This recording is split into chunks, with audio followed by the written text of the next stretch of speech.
to Touch and Grass Podcast, episode 10. We're still your host, me. If you were expecting another host, well, too bad. We are actually going to do something a little different today. I'm going to compare the power rankings of the current NHL teams to the current standings to see if anything's different, to see if it's all pretty much the same. So let's look at the current standings in the East. So obviously we have Boston right now, who is on a if I can open up the screen more, on a currently a 2-game winning streak, but they are 8-1 in their last 10 games. That's very good to start at the season. That not a lot of people thought they were going to start this way. And then even more surprisingly, we have the Red Wings. I get it's only 10 games. Excuse my cough. I've just got a cough from somebody when I went out last night, or on the weekend. Another surprising team in second place is the Red Wings. And look at the point differential between the Red Wings and Boston. Boston is looking in their form from 2019 and the year of COVID when they were just crushing the league. They've had, and the year obviously last year when they had the best regular season of all time. So they've had three seasons, three amazing seasons leading up to hopefully this year being the Stanley Cup champion. And in the past, it has worked out. Look at Tampa when they got swept by Florida, or Columbus. Look at all the other teams that have won the President's Trophy and then lost. And another surprising team is the Canadiens right now. The Canadiens are a very young team. They have Caulfield, they have Wi-Fi, they have Suzuki. Like they still have defense. They just need a goalie. Like that's why they were so competitive for all of those years, is because they had Price. Then Price kind of ironically came with a price. And now he's unofficially retired, but I think he is retired. Speaking of retirement, Big Joe retired. He didn't even finish out the season. He just wanted to retire, sit back, sit on a beach, probably crack open a beer and just relax and watch the youngings take over. He unfortunately, I don't think, as far as I'm aware, never won the Stanley Cup. He was with San Jose for the longest time. Sorry, he was originally a Boston Bruin. He played, I think, 2 to 3 seasons. I'm not quite sure. And then got traded to San Jose. And that was kind of a monumental trade because the only reason he was traded is because he wanted the puck more. Everybody else wanted to pass. And he was kind of a selfish player. I mean, I've never met the guy, obviously, but just from my knowledge and watching him currently play, he has gotten better. But the past Joe Thornton, he was a selfish player. He wanted to do it all on his own. He thought he had the skill. I mean, he does. I'm never gonna discredit an NHL player. I'm never gonna discredit an OHL player. Like, you guys made it to that level off of your skill, your attitude, your personality. All of those things come into a factor of play too. Like if you're a jerk to your teammates, your coach is gonna be honest.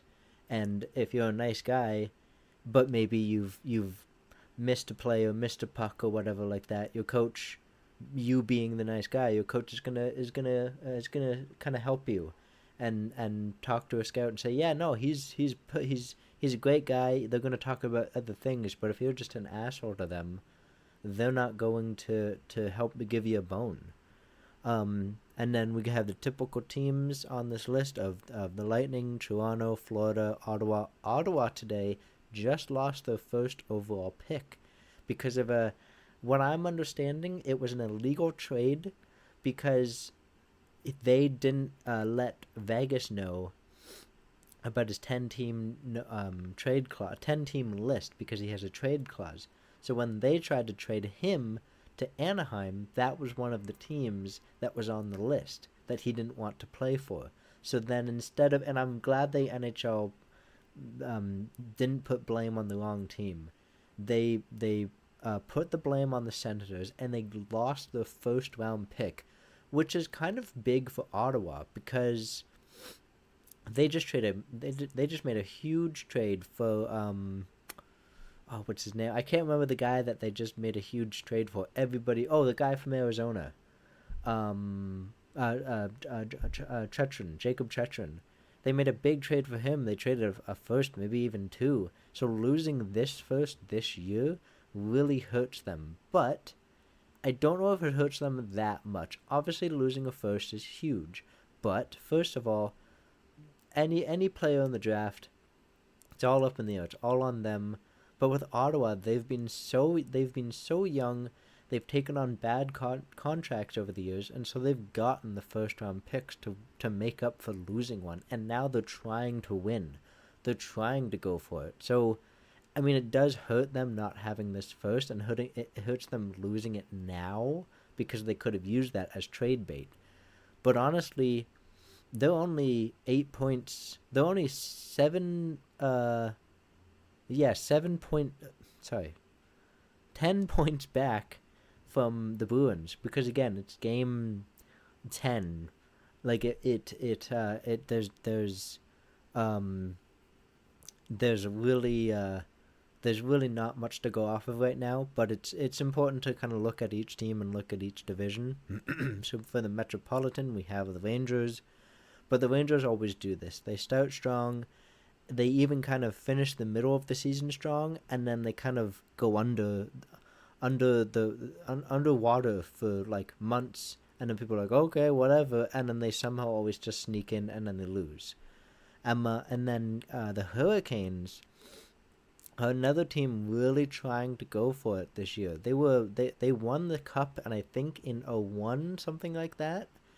The coach of the Hurricanes, I forget, Rob Brendamore, he won it with them as a player. So if he wins it, he'll be the first player to win it with the same team and win it as a coach with the same team, all in the same career. So that'd be huge for him. And then kind of surprisingly in third, but again, it's game 10. Nothing really matters right now. Surprisingly in third, because of how great they started the season last year, we have the Devils. The Devils were on pace to match the Bruins last year, and then just out of kind of nowhere, the Devils just stopped playing hockey. But now they're 5-2, which is 5-2-1. So like that's pretty good. That's a good way to start the season. At least they're in the positives. The Islanders, they're 4-2. Now the Capitals, they are 4-3, which is still good. They are still in the positive. They have one win over losses, one more win over the losses. But you kind of want Ovechkin to be a little better so he has more opportunity to beat Gretzky. I personally think he will, because if you split it into two, all he needs is, I think, 60 or 70 goals. So if he just splits that into two more seasons, if he can do two more seasons, that's only 30 goals. That's pretty good for Ovechkin to get. Like, he's pretty much getting that almost every year. And now I'm not really surprised about the Flyers and Blue Jackets being down here. Again, it's game 10. Nothing really matters at this point in time. But I'm very surprised with the Pittsburgh Penguins being this low. Is this the year that they could trade Sidney Crosby and Malkin? Is this the year that Crosby retires? Is this the year that Malkin retires? They don't really have the young guys on their team. Like, it's kind of this, like, they get the young guy and then they trade it away. That's kind of the issue about having like a franchise player that is I don't want to call Crosby a selfish player, but he's kind of just, okay, pass me the puck and I know what to do, which is good. But if you look at Boston, Bergeron wasn't that guy. He wasn't the guy who was like, yeah, pass me the puck, I know what to do. Even though he does know what to do, he does know how to get out of the hole that they might have dug themselves into. He is also a I'll pass the puck if you have a better opportunity to get a goal. I'm not gonna shoot it if there's four guys in my way. I'll pass it to you if I can, or keep the puck in. Like I get Crosby is technically probably the better player with more points, but Bergeron is a better 200-foot player. His offense, I maybe not points wise, but his offense was much better, and his defense was much better. Crosby's defense compared to Bergeron's, and I don't know if that's just me saying as a biased fan because I only watch Boston, obviously, but I personally think that I would have chosen Bergeron over Crosby. Points wise, I might have chosen Crosby, but it's not about points in hockey. It's about winning the game. And a lot of people always say, "Oh, like, Boston won this dirty game." So they still won the game. You still have the points. You came out with your goal was to get 2 points, and you got 2 points. I was just about to say it almost doesn't matter, but then the last game that Boston just played against the Panthers, which they won, so it keeps their great record intact. Charlie McAvoy is now on a 4-game suspension, and he is trying to get less, but I personally think I watched the play, and it was a bad play. They were tied 2-2. There was like 10 minutes left, or maybe like 2 minutes. I kind of forget now. It was a completely unnecessary play. There was no reason for McAvoy to do that. It didn't make any sense for him to do that. What was the point of doing that? It's not like they were leading and he said something, or it's not like they were down and he said something. The game was tied. Anybody could have gotten that goal. And during those 2 minutes, those were crucial 2 minutes. The Panthers could have scored, and then after the game they could have won, and all of the fans would have been like, "See, of course, Boston lost again to Panthers."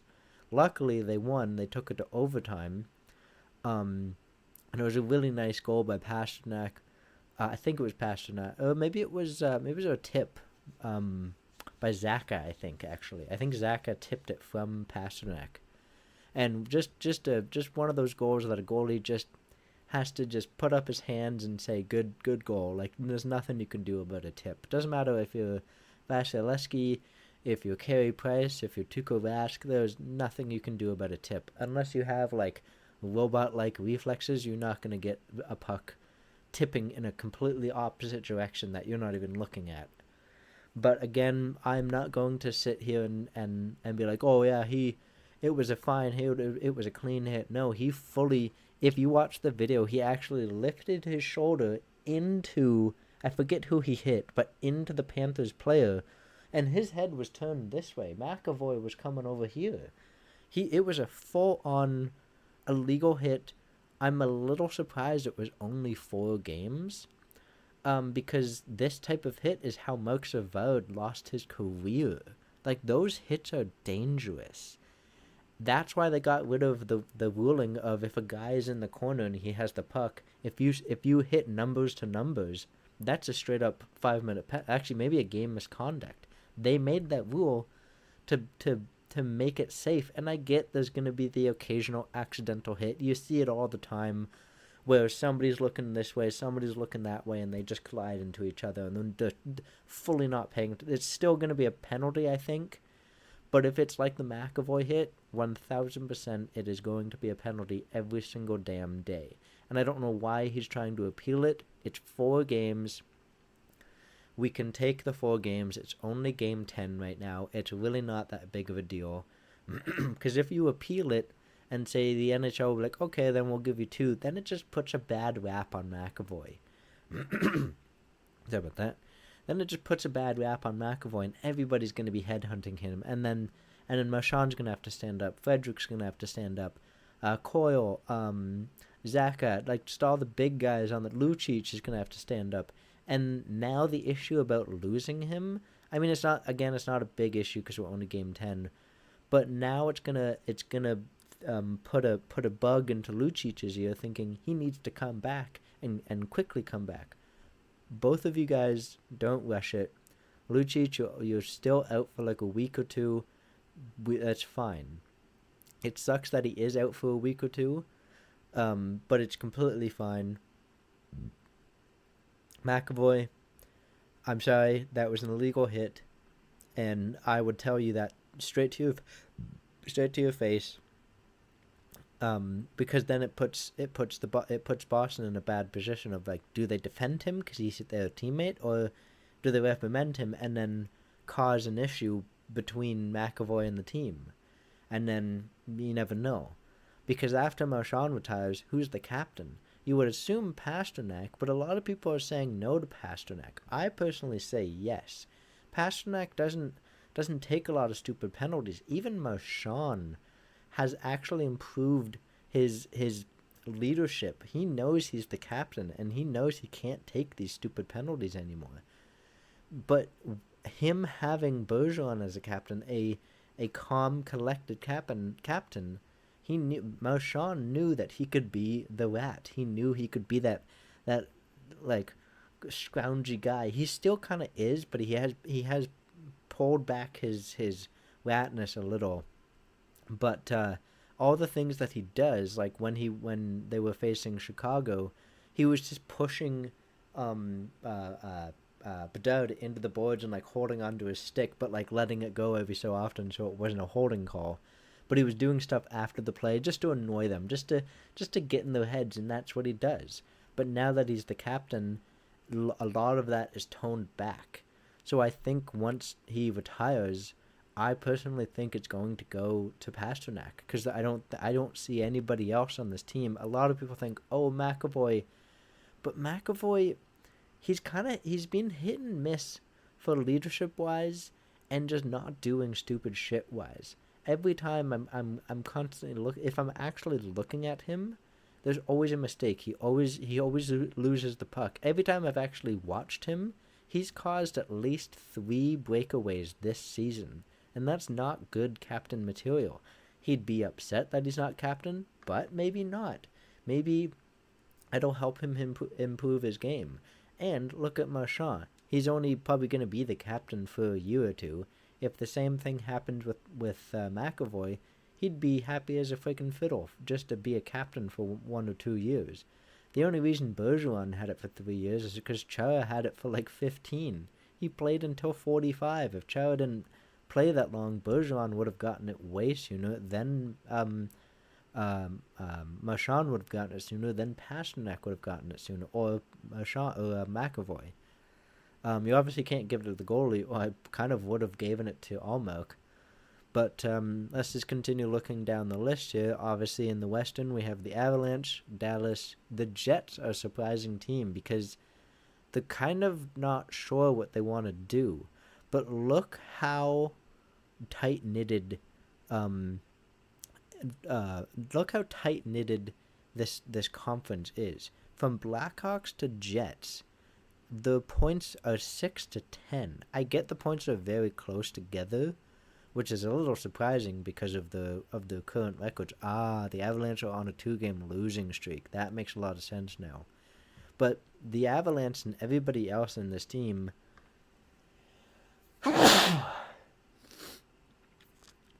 sorry about that. Everybody else in this division is very weak compared to Dallas. I remember this division from a couple years ago. You had big teams like obviously the Avalanche, and then you had the Dallas Stars, and you had the Jets, and you had the Predators, and you had the Wild, and you had the Blackhawks, and you had the Blues. Now, pretty much everybody but the Avalanche are not who they used to be. Dallas is trying to actually be better. So is the Wild, but right now I'm not seeing that. Everybody's too close to really see. Pretty much everybody except for that's a funny stat to look at. Everybody except for the Coyotes, ironically, and the Dallas Stars are on a winning streak. Everybody else has lost their game. The Jets are on an OT2, meaning they've lost twice in overtime, which is not great. They at least still get a point. That's probably why they're in third right now. But again, nothing really matters, I'd say, until like game 20 to 30. Because at that point, then you kind of really decide what your team is going to do, if your team is going to be a rebuilder, if your team is just good enough to make the playoffs, or if your team is a playoff contending team and you don't need to make any moves. Like last year, before the deadline, the Bruins were like I don't remember, like 18 and 4. Like they really didn't need to make any moves at all. So they stuck pat, and I think they maybe picked up a depth guy or two. Actually, I think they did. Maybe that was in the off season. Anyways, they didn't need to make much moves, but like teams like Dallas and the Wild, they were kind of right there, and they would then need to trade like a first round pick or a prospect and get a veteran player. But I think this year there's going to be some surprising teams, and but I think it's going to be the common top teams. And then in the Pacific, we have the Golden Knights, who have no future. So this better be their year again. They just won it, so they're coming off of having one of the best opening regular seasons from a Stanley Cup champion team. But the issue with the Vegas Golden Knights, I actually didn't realize that Seattle was in the Knights division. The issue with the Knights is, if they don't win it, the Knights don't really have a future. They don't really have prospects. They gave Nick Suzuki for Max Pacioretty a couple years ago, and they don't even have Max Pacioretty. I think he retired like 3 years ago or 2 years ago. So I get what they're doing, and they won. So there's nothing you can complain about. Like, they won the Stanley Cup in the first 5 years of having an NHL team. So there's not really much you can complain about. It's not like say they're like, I don't know, like the Predators, who have always had that top team but could never quite get over that hump. But with Vegas, they won. So there's not much you can say about them, but if they lose this year and they continue to lose, what do you do? Do you then do a rebuild? And how long? Like, the coach that you have has such a high standard now for his team that he wants everybody to be here, when in a couple of years they could be here. Like, if you look at Seattle in the fifth year, or the fourth year maybe, they are kind of doing what an expansion team should kind of do. I mean, great on Vegas for winning it. Like, I commend them for winning it, and probably in becoming the first franchise team in like the first 5 years to win a Stanley Cup. But like, good on Vegas. But then you look at Seattle, and they're kind of doing it right. They're kind of doing a better version of Arizona. They're taking on bad contracts. They're taking on young players. They're giving a shot to young players. They have Shane Wright. They've just, I kind of forget the team. I don't really follow them much, but they've taken a chance on all of these young players. They have picks after picks to really help them out for the future when they are ready to kind of make that jump. And this division in a couple years, besides the Knights, the Canucks probably aren't going to be a good team. The Kings are actually going to be a top team, but the Ducks aren't going to be a good team. The Oilers are kind of crashing right now. The Flames are crashing. The Sharks are crashing. So in a couple of years, the Kraken might have to deal with the Kings and the Knights. The Knights will be obviously a night. It'll like that. It'll be a herd enemy to fight. But the Kings could be a surprising team. But they'll be a top team. But the other issue with the Kraken kind of taking their time is the Ducks are taking their time. The Canucks are taking their time. So there might be a lot of kind of surprising teams that teams don't really expect to be here. Now, my winner for each conference, I want to say the Knights, but I feel like that's a typical answer. My answer currently is actually going to be the Kings. I think the LA Kings are going to win this division. Why? Because they've always kind of been that team that's just right there. They just can't seem to ever get over that hump. But they have kind of a weak division, so they've always kind of gotten over, or gotten to the hump. but then when they face other people, they can never make it. I had them actually going to the finals a couple of years ago when I did a Stanley Cup bracket, and then they didn't get past somebody else in their division. But I think this could be their year to winning the division. But I mean, if the Knights continue on the domination right now, it's going to be a little tough. Now in the Central, again the typical answer could be the Avalanche, but I've always liked the Dallas Stars. I'm still a big Tyler Seguin fan. Again, he had a very similar attitude as Joe Thornton, but that was a different reason to why they traded him. But I think the Dallas Stars are going to win this division. Again, Colorado Avalanche, top enemy to take off the throne. So it's gonna be tough to try and beat them. But the Avalanche are on a 2-game losing streak right now. So you never know what's gonna happen. I personally think the Dallas Stars are going to win. And then with the Metropolitan, this one's a little more tough because yeah, you could go for the typical answer, the Rangers who are on first right now. You could go for the Devils who started amazing last year. You could go for the Islanders who are a good young team with Matthew Barzal and the third and fourth line of just tough bruisers. But I've always, and I said it earlier, I've always liked the Hurricanes. I want Rob Brind'Amour to win it, just so he can be the first player to win it as a coach and as a player with the same team. So the Hurricanes are my choice there. And then with the Atlantic, my typical answer would be Boston, but I actually kind of think that it's actually kind of a tie because I forgot the other team was here, and I know they're losing right now, but I personally think the Senators and the Red Wings are gonna fight for number one. And if I had to choose an answer, it's probably gonna be the Red Wings, because the same thing with the Islanders. The second they lost Tavares, they started playing way better. Like that was the year that they made it past the Leafs in the playoffs.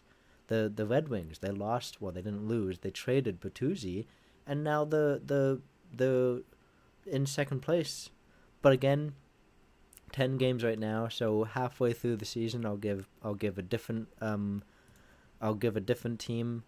If we quickly look at the power rankings before my podcast is over, we have the Knights obviously in first, and then we have the Avalanche. We have Boston.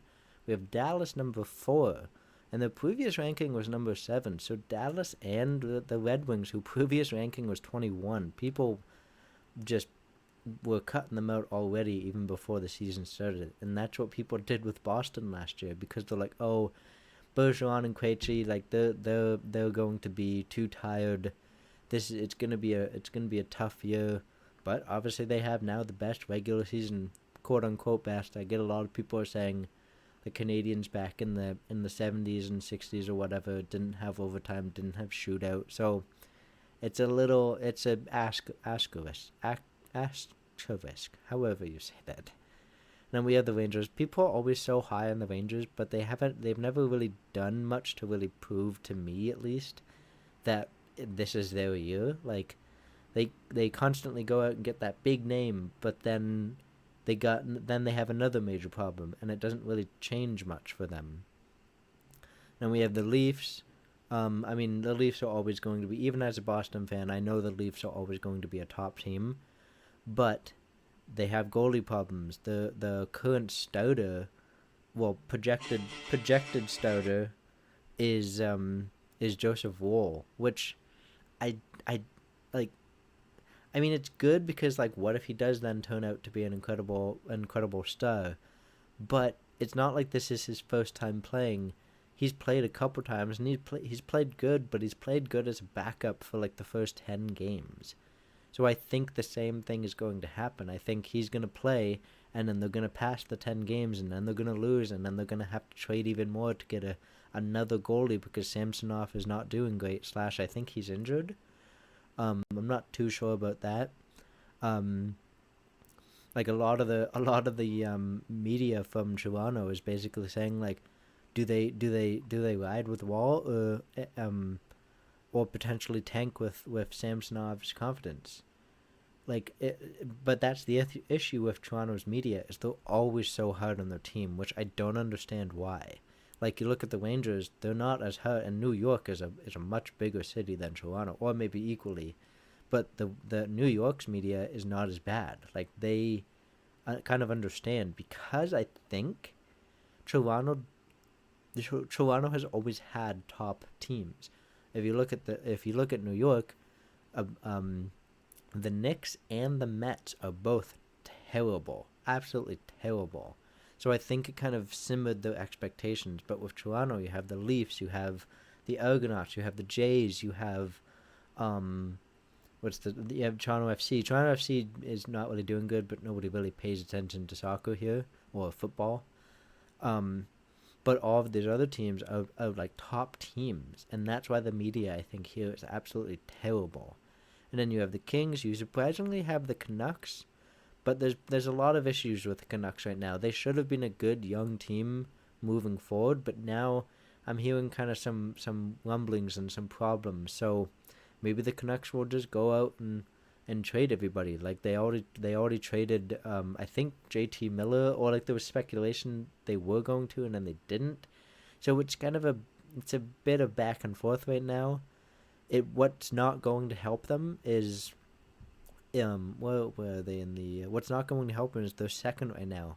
So they think, oh, we're a good top team, but then once you get into the middle of the season and maybe past the deadline, maybe they'll start losing, and then it'll be too late to transform your team. That's why you kind of have to make that decision at the deadline. With let's say if Boston was just losing before the deadline, like losing bad. And when I say losing bad, I'd say losing bad would be like if you're like if your record is like I don't know like 8-20 or something like that, where you have to win 10 games just to break even, which is not great halfway through the season. But if your record is half and half, I'd kind of just look at your players. If you have young players, then that's gonna happen.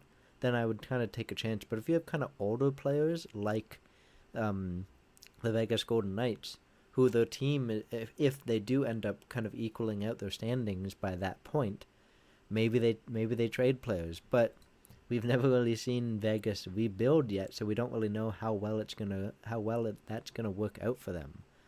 But we have the Devils next, which I'm not really surprised. Tampa hasn't moved up or down. Tampa always does this, though. They always kind of start soft, and everybody's like, oh, this is the year. And then they go on to win the Cup for 3 times in a row. So, like, it's Game 10. Nothing really is going to be different right now. We have the Wild at 12. We have the Panthers, who are a top team, who beat out, obviously, Boston. I was very upset that night. I couldn't sleep. We have the Hurricanes, who is just number 3, and now they're 14. So it's very, very close right now. Everything is up in the air. We have the Flyers went from 29 to 15. Like there's good teams and bad teams mixed. We have the Senators, the Jets, the Predators, Blue Jackets, Islanders. The Coyotes are higher on this list than the Pittsburgh Penguins, which I don't know if that says a lot about the Penguins or if that says anything about the Coyotes. Eventually, the Coyotes are gonna have to do something. Like they finally just traded Jacob Chetron to the Senators, but what else are they gonna do? Are they gonna be are they gonna be a contender? Are they gonna just be another team to throw your crap at and take on some picks? They gotta use those picks eventually. Like they gotta make a team here. Then you have the Canadiens, who I'm a little surprised they are this low, but the next 3 opponents are the Jets, the Knights, and Arizona. So that could be a 1-2 or a 2-1 record, or that could be an 0-3 or 3-0. So we'll kind of see what happens. The Canadiens are kind of a young team, and so they're still kind of figuring things out. So we'll just see. And then you have the Sabres. I kind of forgot about the Sabres because aren't they in? Yeah. I totally forgot to talk about the Sabres. If the Sabres go on a little bit of a streak, then I will fully root for the Sabres because I've also always liked the Sabres. But they got to figure their shit out. Right now, they are tied with the Panthers. Well, kind of tied. And they're not that far off from Boston.